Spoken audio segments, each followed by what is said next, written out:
Tim Taylor, Denise DeCenzo, Casey Coleman on sports, and Dick Goddard with weather.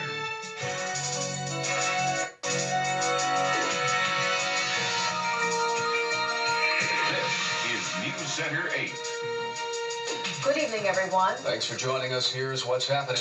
On a day the Earth shook here in northern Ohio, the nation paid tribute to 7 astronauts who roared into the history books aboard the Space Shuttle Challenger.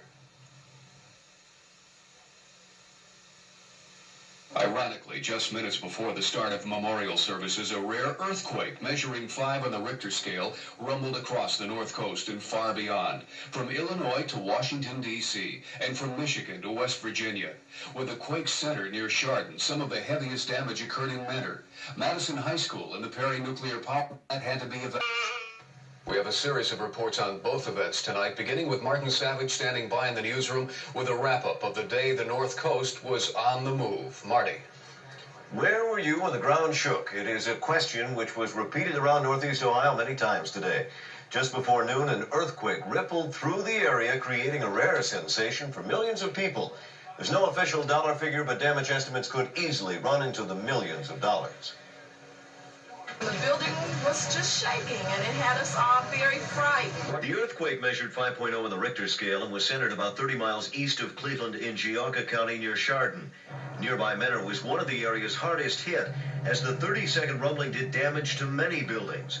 Most of Mentor schools were evacuated, and part of the roof collapsed at the junior high.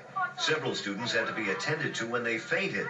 At one supermarket, the quake left a mess in its path, and its doors closed and locked. I don't know whether it's safe to go in or not. In Madison, the quake ended school early for 1,300 high school students.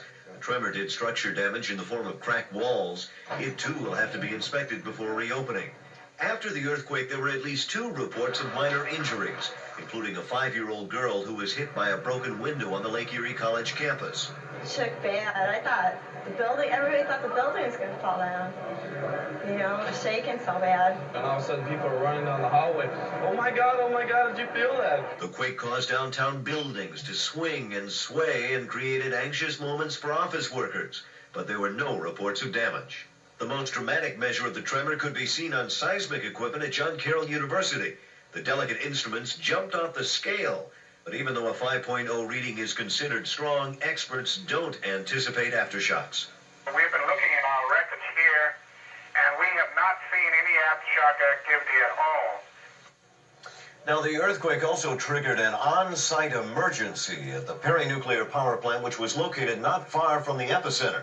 1,500 first-shift construction workers were sent home.